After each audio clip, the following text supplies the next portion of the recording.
नमस्कार दर्शक बंधु ए आपण आसला जो मान राशन कार्ड अच्छी से आसला बहुत बड़ा अपडेट। तो चलतु जाना राज्य सरकार राशन कार्ड हिताधिकारी मानक कौन अपडेट आनी पूरा डिटेल सहित जानी आम ये भिडियो माध्यम चलतु आउ डे नक भिडियो को स्टार्ट करने पूर्व मुझे कही रखी जदि आपने आम चैनल को नुआ आसछंती निश्चिंत भाव में यही चैनल को लाइक कहतु शेयर कहतु आउ सब्सक्राइब करूँ। तो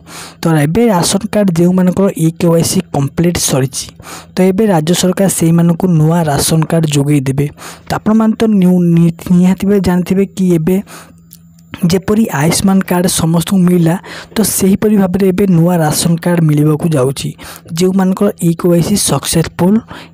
कंप्लीट सरी आउ जो मानकर KYC एपर्यंत कंप्लीट होनी से माने तुरंत ग्राम पंचायत से Aadhaar card xerox ration card xerox नहीं कि डिपोजिट कले